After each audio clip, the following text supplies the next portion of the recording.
नमस्कार, बड़ी खबरों में आपका स्वागत है। मैं हूं आपके साथ सुम्बुलीरम। आज खबरों में बात करेंगे राहुल गांधी के रायबरेली दौरे की, राहुल के खिलाफ केस करने वालों को सुप्रीम कोर्ट की फटकार की, महाराष्ट्र में बीजेपी को लगे बड़े झटके की, बताएंगे हाथरस हादसे पर एसआईटी की रिपोर्ट को। अंत में बात करेंगे कर्नाटका के बीजेपी एमपी ने अपनी ही पार्टी के खिलाफ खोला मोर्चा, कहा दलित विरोधी। तो आइए खबरों की शुरुआत करते हैं। अब बात सबसे बड़ी खबर की। कांग्रेस सांसद राहुल गांधी एक नई यात्रा पर हैं। वो लगातार पीड़ितों से मुलाकात कर रहे हैं, लोगों को न्याय दिलाने की मुहिम में जुटे हुए हैं। इसी कड़ी में मंगलवार को उन्होंने अपने संसदीय क्षेत्र रायबरेली का दौरा किया।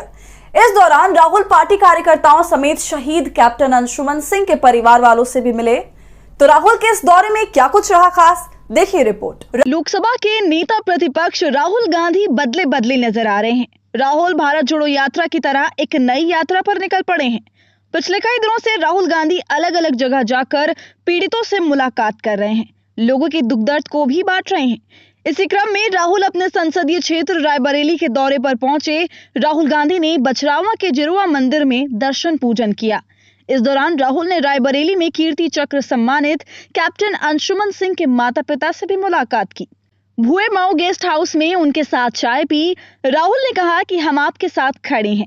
बता दें कि करीब 40 मिनट तक राहुल ने अंशुमन के परिवार से बात की। मुलाकात के बाद कैप्टन की मां मंजू ने बताया अग्निवीर योजना बंद होनी चाहिए। आपको लगता है ये अग्निवीर जो योजना है वो सही बिल्कुल है? नहीं है। मैं उस पर भी डिस्कस करके आई हूँ कि मैं चर्चा की हूँ कि ऐसे फौज में ना हो कि 4 साल और उनको पेंशन ना, जो भी फैसिलिटी है इक्वल होना चाहिए। इस पर राहुल ने उन्हें कहा कि लड़ाई लड़ते रहेंगे। उन्होंने आगे कहा कि हमें बेटे पर गर्व है, उसने हमें यहाँ तक पहुँचाया।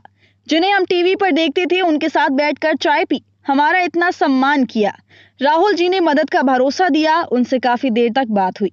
उन्होंने कई वायदे किए, उम्मीद है पूरे भी होंगे। इसके बाद राहुल गांधी ने शहीद स्मारक पार्क में श्रद्धांजलि अर्पित की और पौधारोपण किया। इसके बाद उन्होंने कांग्रेस कार्यकर्ताओं से मुलाकात की और लोगों से मिले। दोपहर को वो रायबरेली के एम्स अस्पताल पहुंचे और यहाँ पर भर्ती मरीजों और डॉक्टरों से बातचीत की। बता दें कि 1 महीने में राहुल गांधी का ये दूसरा रायबरेली दौरा है, जबकि उत्तर प्रदेश का ये उनका तीसरा दौरा है। राहुल गांधी पीड़ितों से मिल रहे हैं और इससे टेंशन सरकार की बढ़ रही है। राहुल को घेरने की कोशिश बीजेपी की तरफ से लगातार हो रही है, लेकिन हर बार राहुल अपना बचाव कर जाते हैं। और अब इसी कड़ी में एक और मुश्किल राहुल के सर पर आ गई है। सुप्रीम कोर्ट के एक वकील ने राहुल गांधी को सुप्रीम कोर्ट में घेरने की कोशिश की, लेकिन कोर्ट ने वकील को ही खरी खरी सुना दी। तो क्या कहा कोर्ट ने, देखिए रिपोर्ट। राहुल गांधी को घेरने की कोशिश सुप्रीम कोर्ट में फेल हो गई। राहुल की सदस्यता छीनने के लिए वकील अशोक पांडे ने याचिका लगाई थी, लेकिन सुप्रीम कोर्ट ने वकील पांडे की याचिका को खारिज करते हुए 1 लाख रुपए का जुर्माना लगा दिया। इसके बाद अशोक पांडे ने एक बार फिर सुप्रीम कोर्ट में याचिका लगाई और जुर्माना माफ करने की मांग की, लेकिन सुप्रीम कोर्ट में जस्टिस गवई और जस्टिस केवी विश्वनाथ की बेंच ने जुर्माना माफ करने से इनकार कर दिया। जस्टिस गवई ने पांडे को ऐसी याचिका दायर करने के लिए फटकार लगाई और कहा, इतनी सारी याचिकाएं दायर करने से पहले आपको 100 बार सोचना चाहिए। जस्टिस गवई ने वकील पांडे को सख्त लहजे में चेतावनी देते हुए कहा कि अगर इसके बाद आपने एक शब्द भी आगे बोला तो हम आपके खिलाफ अदालत की अवमानना का मामला दर्ज करेंगे। आपको इतनी सारी याचिकाएं दायर करने से पहले 100 बार सोचना चाहिए था। राहुल गांधी के खिलाफ याचिका लगाने वाले वकील से जस्टिस गवई ने सवाल कर दिया कि अब तक कितने पीआईएल दाखिल किए हैं और कोर्ट ने कितने मामलों में आप पर जुर्माना लगाया है। इस पर पांडे ने कहा कि मैंने 200 पीआईएल दाखिल किए हैं। वकील पांडे का जवाब सुनकर जस्टिस गवई नाराज हो गए, तो दूसरी तरफ वकील पांडे लगातार दलील देते रहे कि मुझ पर लगाए गए जुर्माने को वापस लिया जाए, लेकिन सुप्रीम कोर्ट ने पांडे की कोई दलील नहीं सुनी।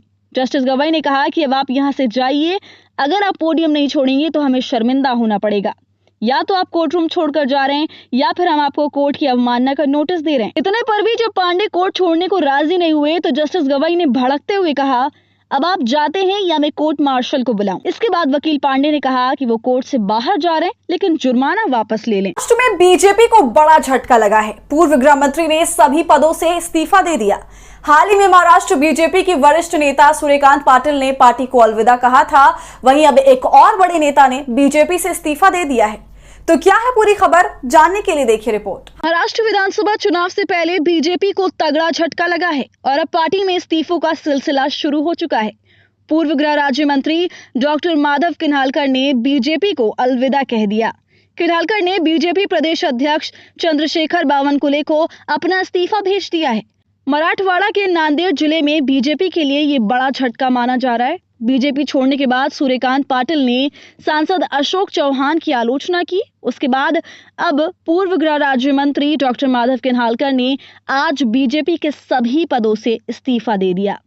माधव किन्हालकर भोकर निर्वाचन क्षेत्र की जिम्मेदारी थे। ऐसे में एक के बाद एक बड़े मंत्रियों का इस्तीफा देना भाजपा के लिए अच्छे संकेत नहीं है। हाथरस की घटना पर एसआईटी ने रिपोर्ट जारी करी है, जिस पर अब कई सवाल उठ रहे हैं। हाथरस हादसे को लेकर यूपी पुलिस का उदासीन रवैया सामने आया है। 2 जुलाई को हाथरस में भगदड़ की घटना के बाद राज्य सरकार ने एसआईटी गठित की थी, जिसकी रिपोर्ट तैयार हो गई है और योगी सरकार को सौंप दी गई है। तो क्या है इस रिपोर्ट में, क्यों एसआईटी की रिपोर्ट ही आ गई सवालों के घेरे में, देखिए इस पर हमारी ये खास रिपोर्ट। हाथरस मामले को हफ्ता भर हो गया है। इस मामले में 121 लोगों की जान चली गई है। पिछले दिनों राहुल गांधी हाथरस पहुंचे थे और उन्होंने पीड़ितों से मुलाकात की थी। राहुल ने सरकार से अपील की थी कि पीड़ितों के मुआवजे की राशि को बढ़ाया जाए और उन्हें हर संभव मदद दी जाए। इस मामले में सरकार की तरफ से एसआईटी का गठन किया गया था। एसआईटी ने मामले की जांच कर 300 पन्ने की रिपोर्ट तैयार की, लेकिन ये रिपोर्ट सामने आते ही विवादों से घिर गई है। बता दें कि इस रिपोर्ट में भोले बाबा का जिक्र तक नहीं किया गया है, जिनके कार्यक्रम में यह हादसा हुआ था। भोले बाबा को छोड़कर बाकी सभी को कहीं ना कहीं घटना के लिए जिम्मेदार माना गया और बाबा को क्लीन चिट दे दी गई।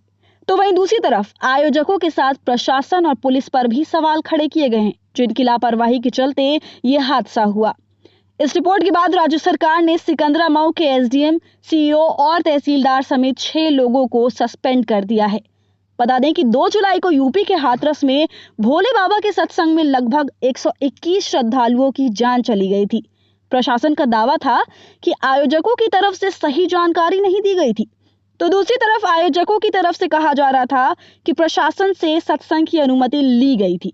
इस बीच भोले बाबा के वकील एपी सिंह ने तो इन सब के पीछे साजिश का एंगल ही जोड़ दिया है। कर्नाटका के बीजेपी एमपी ने अपनी ही पार्टी पर दलित विरोधी होने का आरोप लगाया है। भाजपा के अंदर भाजपा के नेतृत्व को लेकर लगातार आवाजें उठ रही हैं और अब भाजपा के एक बड़े सीनियर एमपी ने अपनी नाराजगी खुलकर जताई है। तो वहीं इस मसले पर पत्रकार रविश कुमार ने भी अपनी टिप्पणी लोगों से साझा की है। तो क्या है पूरी खबर, देखिए रिपोर्ट। बीजेपी सांसद रमेश जिगाजनागी से मंगलवार को पूछा गया क्या वो कैबिनेट मंत्री पद के इच्छुक हैं, तो उन्होंने कहा कि मुझे केंद्रीय मंत्री पद की मांग करने की कोई आवश्यकता नहीं है। मुझे लोगों की जरूरत है, लेकिन जब मैं वापस आया तो लोगों ने मुझे बुरी तरह डांटा। कई दलितों ने मुझसे इस बारे में बहस की कि भाजपा दलित विरोधी कैसे है और मुझे पार्टी में शामिल होने से पहले ये पता होना चाहिए था। रमेश जिगाजनागी ने आगे कहा कि उन्होंने मुझे समझाया ये कैसा अन्याय है या न्याय है। मेरे जैसा अकेला दलित व्यक्ति है जिसने दक्षिण भारत में इस तरह 7 चुनाव जीते हैं, पर सभी अगड़ी जातियों के लोग कैबिनेट मंत्री हैं। क्या दलितों ने कभी बीजेपी का साथ नहीं दिया? इससे मुझे गहरा दुख हुआ है। इस पूरे मामले पर रविश कुमार ने भी एक पोस्टर जारी किया है। वो लिखते हैं, जमाने बाद बीजेपी के भीतर से ऐसी आवाज आई है। 7 बार के सांसद को भी कैबिनेट में मौका नहीं मिला। इससे ज्यादा बड़ी बात है सांसद का बोलना। अब तो सांसद केवल जयकारा लगाते सुनाई देते हैं। ऐसी नाराजगी जाहिर करना राजनीति का स्वाभाविक हिस्सा होना चाहिए। किसी भी दल में ईडी के डर से कितने साल लोग चुप रहेंगे। तो आपका इस पूरी वीडियो पर क्या है कहना, हमसे कमेंट सेक्शन में जरूर बताइए। वीडियो पसंद आई हो तो इसे लाइक और शेयर करें और सभी अपडेट्स पाने के लिए खबर अड्डा को यूट्यूब पर सब्सक्राइब कर लीजिए।